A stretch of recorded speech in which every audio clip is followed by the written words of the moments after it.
Muy buenos días.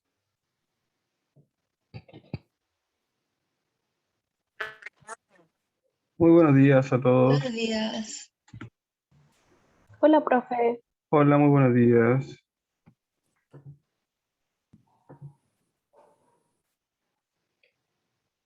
Vamos a esperar un segundito para que se incorporen más compañeros.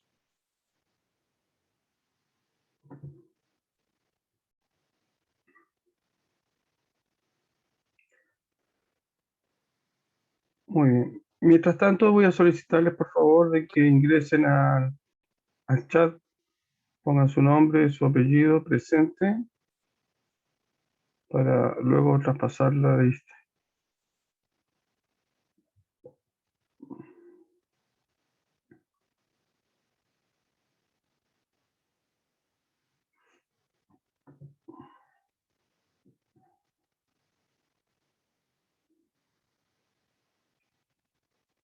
Muy bien. Siendo las 8:01 de este día 22 de septiembre, damos inicio entonces a nuestra clase de bioestadística. Voy a compartir pantalla.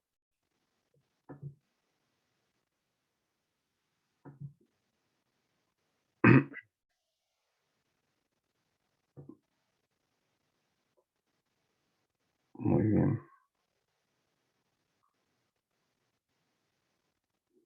Vamos a esperar un segundito más y comenzamos.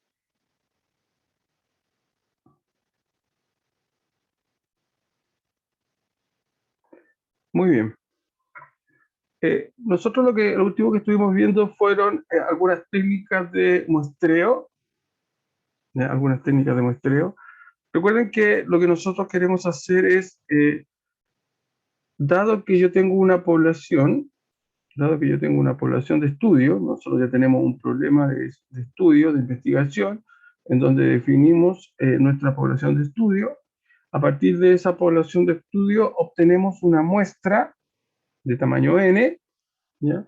Y para eso podemos utilizar tres técnicas que vimos en la clase anterior, que es aleatorio simple, muestreo sistemático y muestreo estratificado. Sin embargo, en el ejemplo que vimos ya se me entregaba el tamaño muestral, el tamaño que yo iba a utilizar, que en este caso era 20, pero cuando nosotros estemos en presencia de una investigación real, nosotros debemos estimar, ¿no es cierto?, el tamaño de la muestra. Y este tamaño de la muestra va a depender, ¿ya? Va a depender de algunos elementos que nosotros vamos a considerar. Y para poder calcular el tamaño de la muestra, nosotros lo que vamos a hacer es utilizar, ¿ya? Es utilizar una fórmula, la fórmula de Namokorov,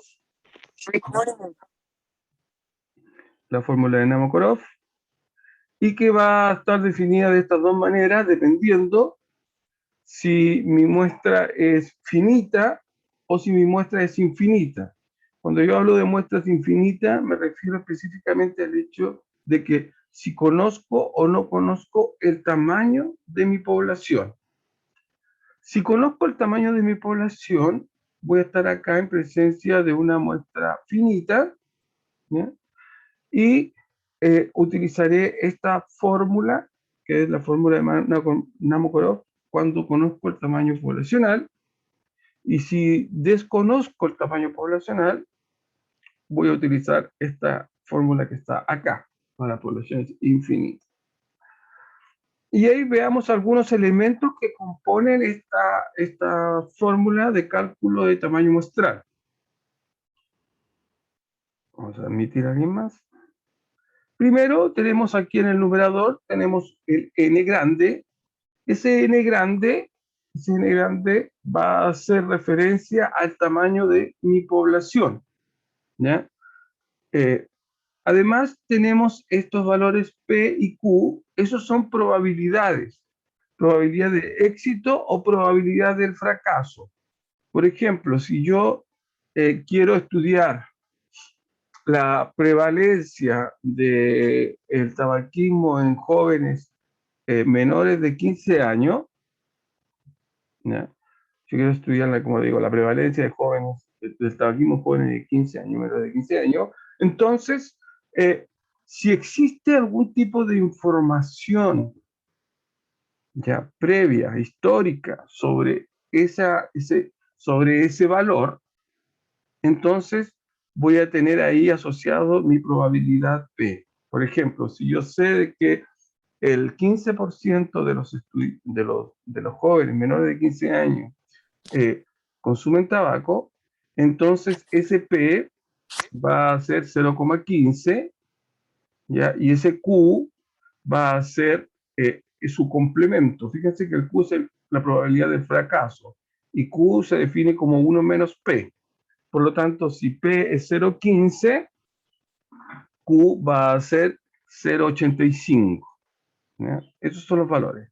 Ahora bien, si nosotros no tenemos información de cuánto vale P y cuánto vale Q, entonces lo que hacemos es utilizar el P y el Q que me genera la mayor incertidumbre. En ese caso, cuando yo desconozco los valores de P y Q, entonces voy a utilizar P y Q igual a un medio, 0,5, que es la probabilidad de mayor incertidumbre. Este Z que está acá, Z cuadrado, 1 menos alfa medio, ese Z cuadrado me lo entrega, es un cuantil, ya es un cuantil probabilístico desde una distribución normal, ¿ya? Y ese valor, 1 menos alfa medio, va a ser mi nivel de confianza. Por eso ese Z es el parámetro estadístico que depende del nivel de confianza.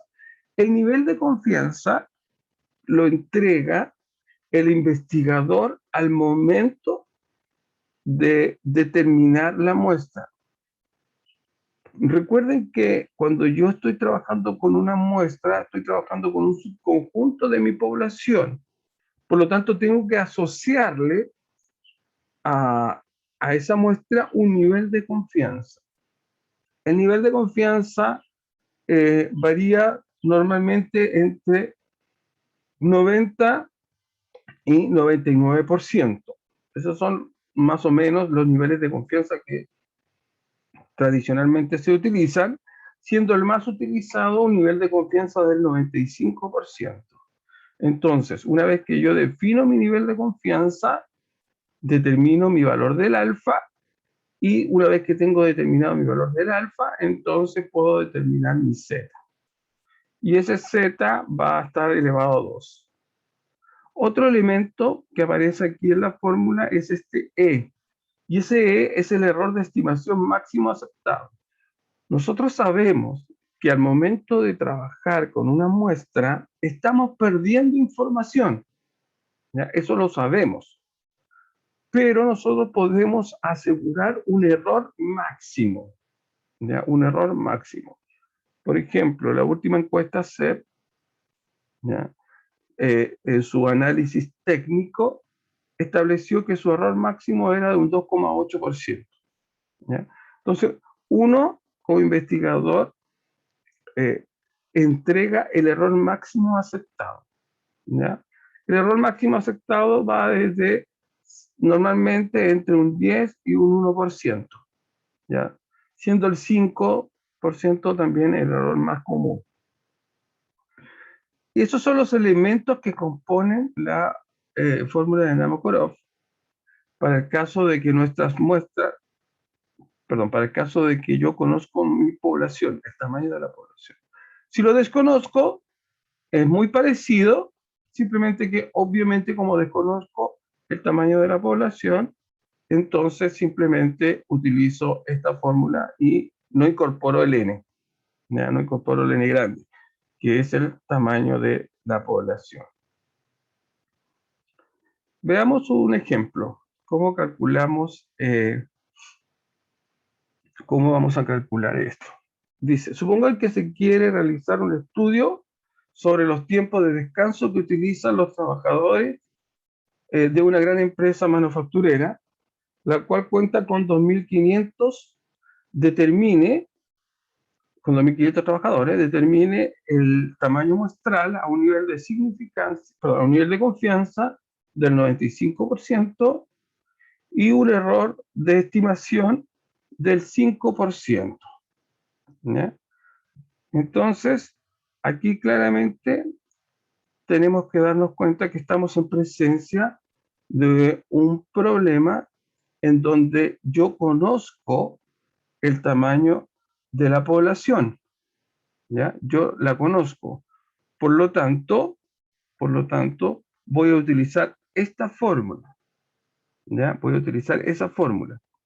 Si no la conociera, ¿ya? Si no la conociera, entonces obviamente tendría que utilizar la fórmula, la otra fórmula, ¿ya? Muy bien, vamos a ver si podemos desarrollar este problema. Para eso voy a copiar el problema, ¿ya? Voy a copiar el problema acá en un documento Word, ¿ya? Y voy acá a dejar de compartir y voy a compartir un documento Word. Ahí, ¿ya? Entonces tenemos eso. Entonces, lo primero que tenemos que hacer es ir determinando qué elementos conocemos, ¿ya? ¿Qué elementos conocemos? ¿Qué elementos necesitamos? Conocemos el N, ya conocemos el N, que en este caso es el tamaño de la población, vale 2.500, ¿ya? Fíjese que no tenemos información de P ni de Q. Por lo tanto, vamos a utilizar un P y un Q, ¿ya? Un P y un Q igual a 0,5, que es aquella probabilidad que me entrega mayor incertidumbre, ¿ya?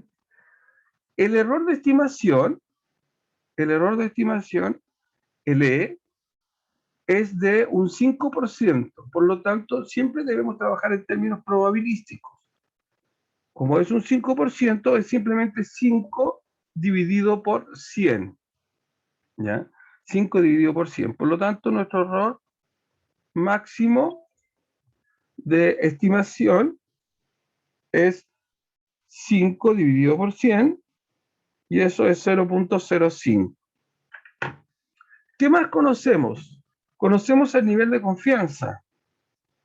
El nivel de confianza. Y el nivel de confianza es igual a un 95%. ¿Ya? Esos son los elementos que yo tengo que considerar al momento de establecer el tamaño de mi muestra. Ahora bien, lo que no conocemos y tenemos que conocer es el tamaño de Z, ¿ya? Es el tamaño de Z. Y obviamente mi tamaño muestral, el N chico, ¿ya? Ese no lo conocemos. No sé por qué me salen. Bueno. ¿Cómo debemos entender el tamaño de Z? ¿Cómo debemos entender el tamaño de Z? Bueno, para entender el tamaño, para poder calcular el tamaño de Z, necesito conocer el tamaño del alfa, ¿ya? Fíjense que el Z depende de un valor alfa. Y ese valor alfa depende del nivel de confianza. ¿Por qué? Porque el nivel de confianza es igual a 1 menos alfa por 100. Ese es el tamaño, así se define el nivel de confianza. El nivel de confianza siempre va a ser 1 menos alfa por ciento. En este caso, en este problema, nuestro nivel de confianza es de un 95%, ¿ya? De un 95%. Por lo tanto, simplemente basta con que yo reemplace mi 95% aquí en el nivel de confianza. Entonces 95 va a ser igual a 1 menos alfa, ¿ya? 1 menos alfa por 100. Y de acá simplemente lo que tengo que hacer es despejar alfa. ¿Ya? Despejar alfa. Para despejar alfa simplemente hago esta es una ecuación de primer grado, simplemente este 100 que está multiplicando, pasa dividiendo, etcétera. Entonces me quedaría que mi alfa sería igual a ¿quién? Mi alfa sería igual a 95 partido por 100 menos 1 multiplicado por un menos 1 para que me quede alfa positivo. Y eso lo hago en mi calculadora. 95 sobre 100. Eso me da un alfa de 0.05. 0,05. Tengo mi valor del alfa. ¿Ya? Tengo mi valor del alfa. Pero fíjense que aquí mi z es 1 menos alfa medio. Entonces, lo que necesito calcular es cuánto es 1 menos alfa medio. ¿Ya? 1 menos alfa medio.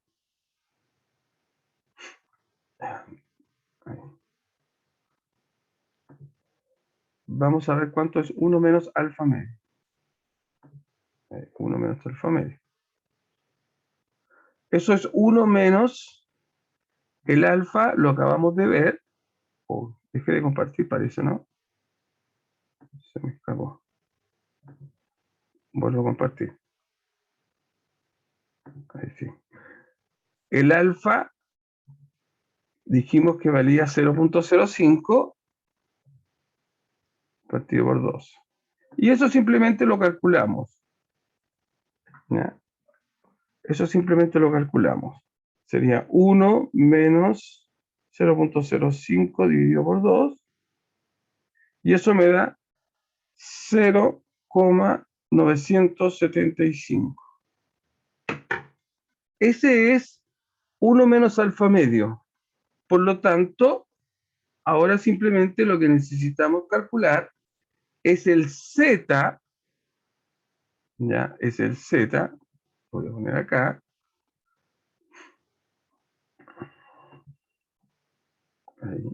Lo que necesitamos calcular ahora es mi z de 1 menos alfa medio, es decir, de 0,975. Eso es lo que necesitamos calcular. Ahora, ¿cómo calculamos ese valor?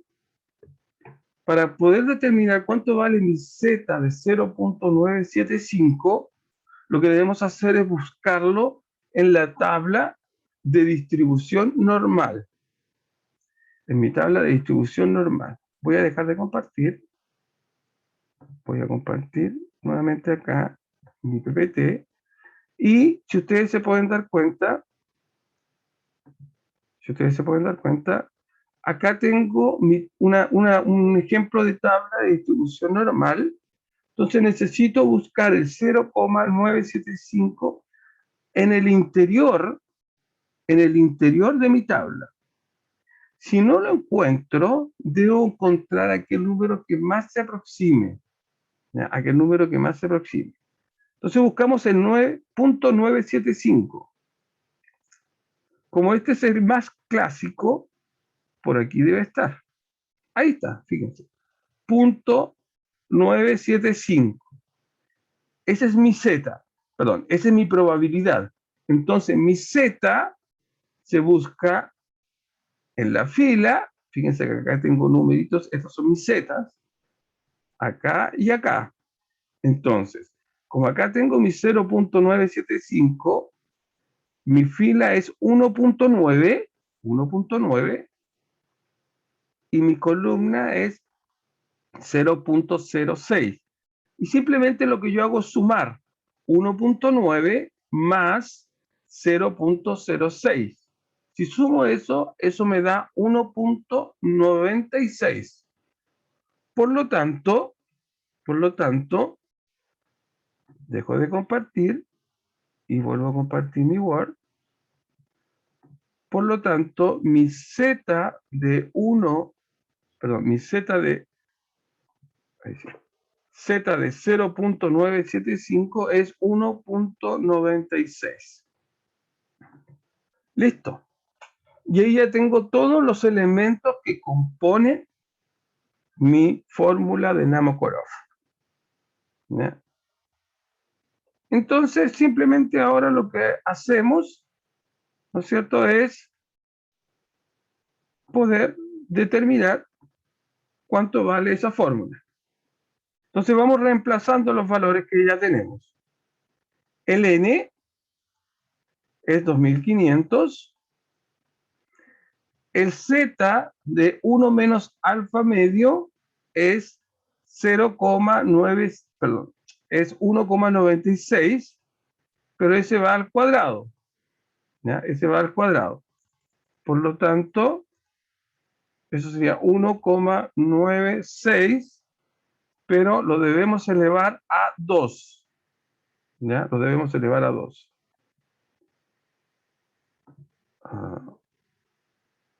Bueno, no sé cómo, que no me deja ver.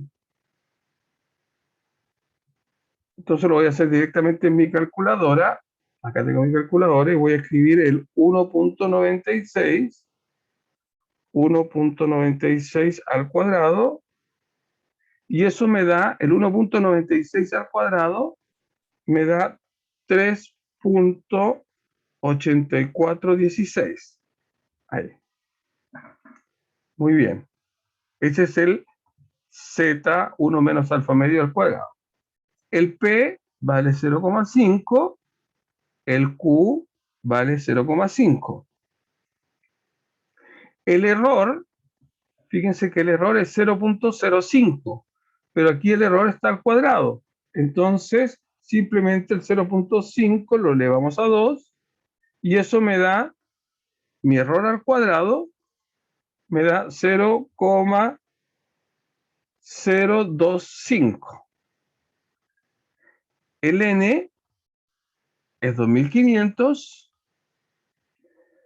y acá se repite. Fíjense que el z cuadrado ya lo habíamos calculado, eso es 3,8416, el p es 0,5 y el q es 0,5, es 0,5. Y listo. Y ahora simplemente hacemos ese cálculo y vemos cuánto me da mi tamaño muestral. Entonces yo, utilizando mi calculadora, 2500 por 3.8416 por 0,5 por 0,5, todo eso en el numerador. En el denominador sería 0.025 por 2499 más 3.8416 por 0,5 por 0,5.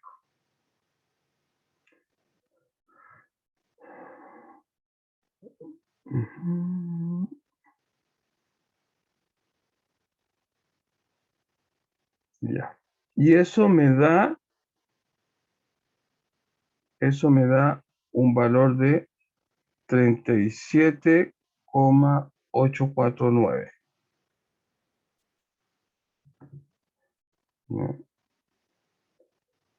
Voy a verificarlo.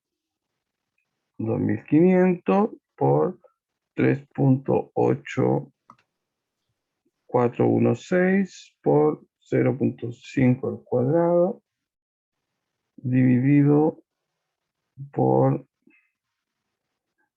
0.025 por 2499, 0 paréntesis, más 3.8416 por 0.5 al cuadrado. Perfecto. Por lo tanto, para una muestra, para una población de 2500, un tamaño del 95% de confianza y un error de estimación del 5, me da una muestra de 38 trabajadores. Y así es como entonces nosotros podemos determinar el tamaño muestral. Dejo de compartir y volvemos a la presentación.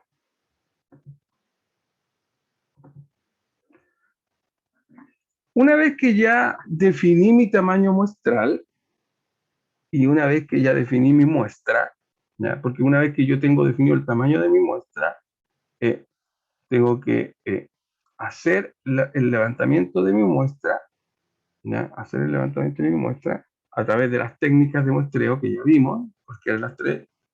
Entonces, lo que nosotros debemos hacer, el siguiente paso, es poder definir aquellas variables de estudio que nosotros vamos a considerar en nuestra muestra, ¿ya? Si nosotros queremos hacer un estudio sobre el comportamiento nutricional, entonces a lo mejor voy a necesitar elementos como el peso, la estatura, la edad, el sexo.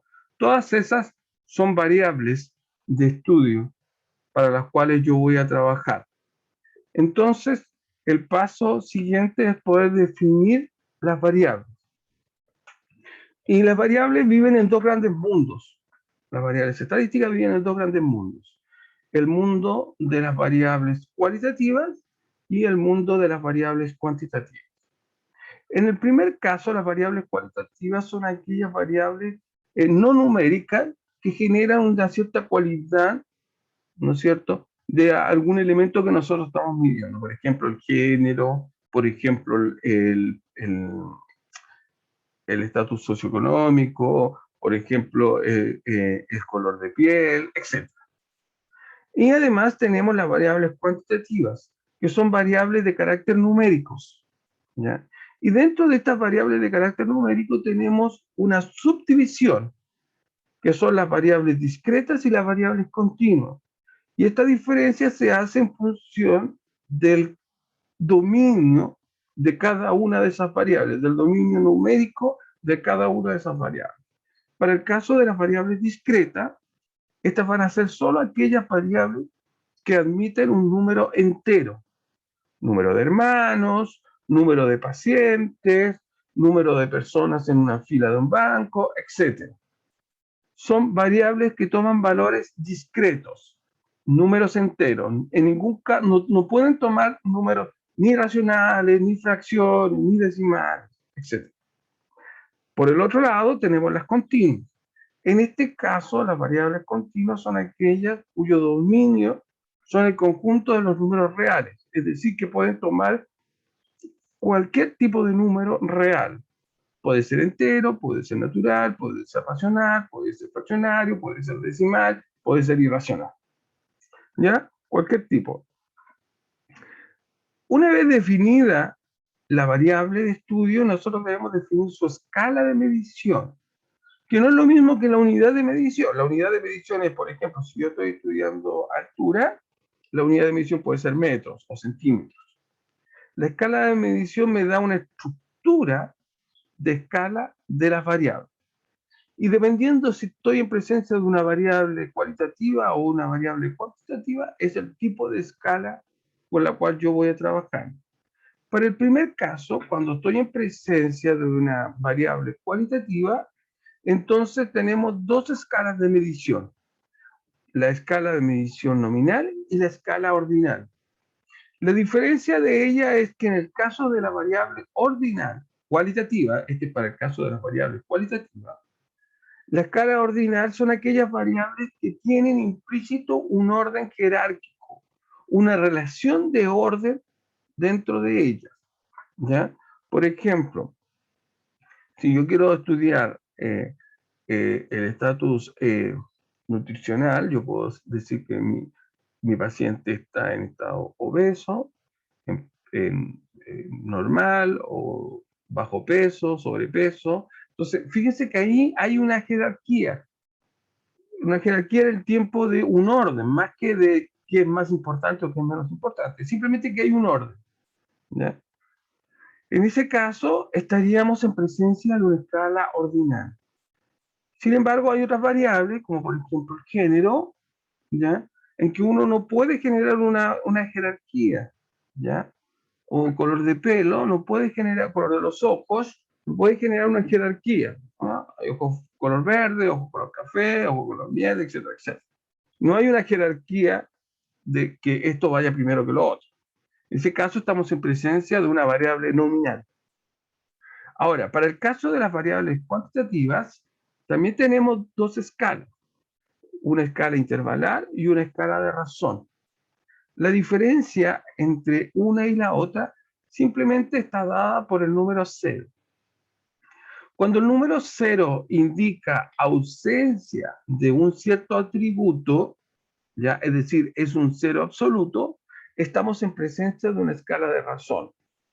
Y por otro lado, si ese 0 no indica una ausencia, no es un 0 absoluto, sino más bien es un 0 arbitrario, entonces estamos en presencia de una escala intervalar. Por ejemplo, el clásico ejemplo de la temperatura. El 0 grados Celsius no indica ausencia de temperatura, es simplemente un valor de referencia que me permite delimitar las temperaturas que están por sobre el 0 o positivas y las temperaturas que están bajo 0 o negativas. Es más, si utilizo dos unidades distintas de medición, por ejemplo, grados Celsius, grados Fahrenheit, el 0 Celsius no es equivalente al 0 grado Fahrenheit.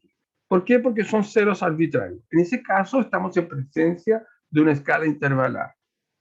Sin embargo, por ejemplo, si si mi variable es número de hermanos y yo digo 0 hermanos, eso significa que yo no tengo hermanos.